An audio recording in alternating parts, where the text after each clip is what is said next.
It's all going down on Halford and Bruff. And Donnie and Dolly too, I guess. We had ourselves a lot of updates from NHL insiders like Frank Seravalli, going over some of the latest Vancouver Canucks trade talk, and another conversation that highlights a very particular name we had discussed in Buffalo. Take a look at this tweet. This was by Sportsnet 650 earlier this morning at 7 a.m. waking up in the morning.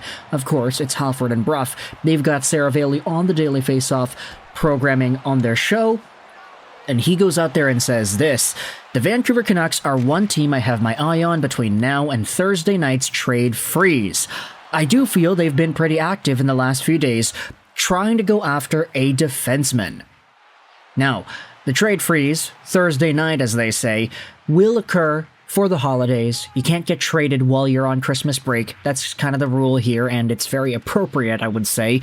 So, before the trade freeze Thursday night, it seems like there might be something cooking, and the reason this is interesting to me is because the Vancouver Canucks, they have themselves a game tonight against Utah. They've got a game tomorrow night as well. They're on a back-to-back schedule. Patrik Allvin has a lot of work to do if he wants to make a trade before Thursday night.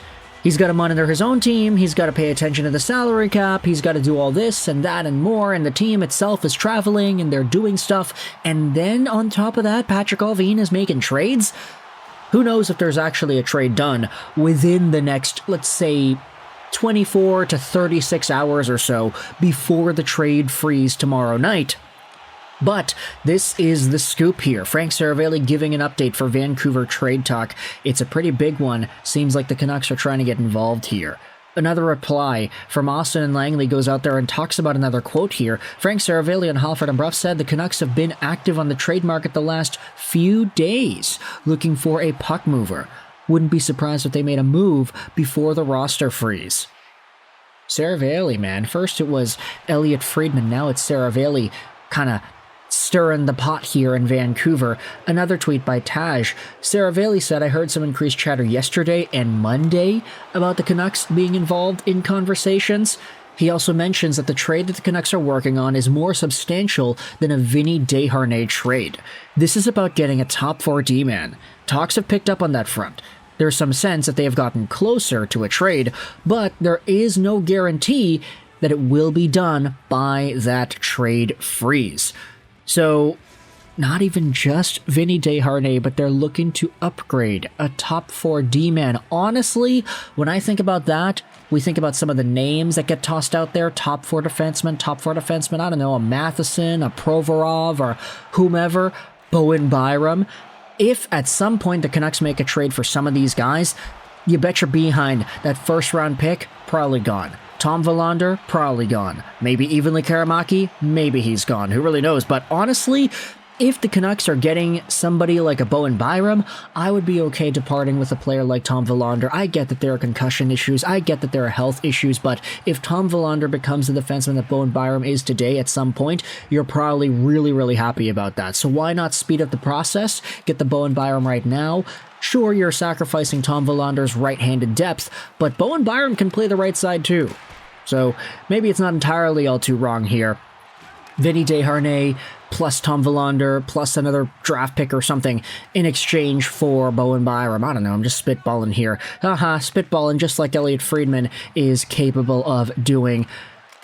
We also had ourselves another tweet from Taj. This is another Seravalli quote from Daily Faceoff Live. So not Halford and Bruff anymore, but this was a few hours later into the morning. I'm told the Canucks feel like they've made some progress on their search for an impact D-man and an efficient puck mover. There seems to be a heightened sense of urgency in the past 24 to 48 hours.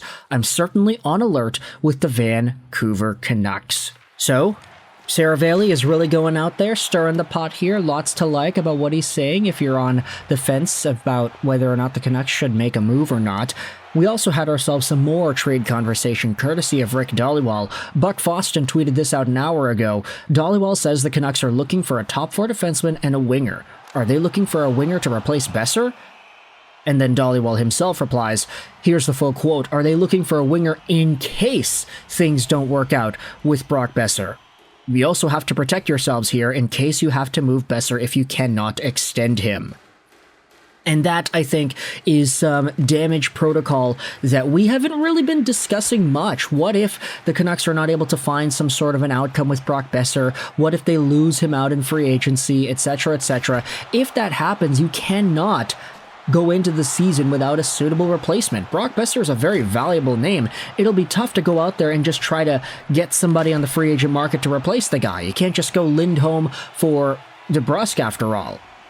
This entire thing with Brock Boeser is totally appropriate, so if the Canucks are looking for some sort of a winger trade, then okay, we will see what happens, whether or not the Canucks are able to get somebody on their team that helps them out right now, as well as gives them security just in case Brock Boeser is out of there. Furthermore, we had ourselves another comment made on MD's Twitter account. This is not necessarily like insider trade updates, but I did want to go out there and talk about this. So MD tweeted this out from yesterday. Ray Ferraro was ripping Dylan Cozens to shreds this morning on Halford and Bruff. His wife is assistant GM of the Vancouver Canucks, Cammy Granato. I wonder how the team feels about Cozens. He basically said that Dylan Cozens' 31-goal season was a fraudulent season. He went on to talk about how they gave him an extension for no reason. Ferraro thinks Cozens is closer to a 22-goal scorer, and he's more of an energy guy, and he doesn't think that Cozens' game is mature.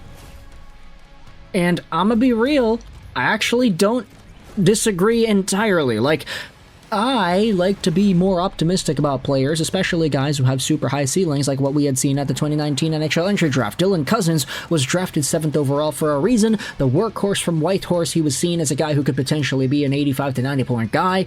A lot of people were on the Dylan Cozens hype train because of the aspects that Ferraro was talking about. He can score goals, he's a big guy, he's got a lot of energy, but there were talks about how his game would poise and mature to the point that he would be a top-line center.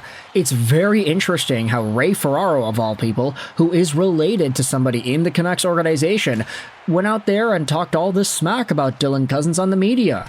It's like, I'm not saying that the Elliot Friedman getting planted stuff from Canucks management stuff is true, but is Ray Ferraro doing the same thing here? Is there some sort of an insider opinion in the Vancouver management room behind closed doors that is similar to what Ray Ferraro spoke about on the radio? Because it would be very weird if Vancouver decided to trade for Dylan Cozens right now and take on that contract, give him a role, put him in a spot to succeed after the husband of the assistant GM went on to Vancouver radio and said this. You're doing wrong by the fans, because the fans that listen to this segment would be like, oh yeah, okay, Ray Ferraro's right, this guy's not that great. And then the smarter fans would be thinking, wait a minute, Ray Ferraro is directly connected to the team. Like, if Cammy Granato is sitting around here listening to Ferraro talk about Dylan Cozens, would she not be inclined to agree with her husband? Or would the Vancouver Canucks team itself just be a lot more disagreeable? They're like, oh no, Ferraro's wrong. Sorry, Cammy, but your husband's out to lunch for this one. It's weird. Very, very weird. So I think with this in mind, we might actually have ourselves a bigger picture. Just implying it here, just throwing it out there. Maybe we understand now what the Vancouver Canucks think about Dylan Cozens out of the Buffalo Sabres and whether or not he would actually be an appropriate target in a trade. You can let me know your thoughts in the comment section below about this entire thing here. Frank Seravalli's trade update with the Vancouver Canucks, as well as Ray Ferraro talking about Cozens. I hope you enjoyed this video. And bye.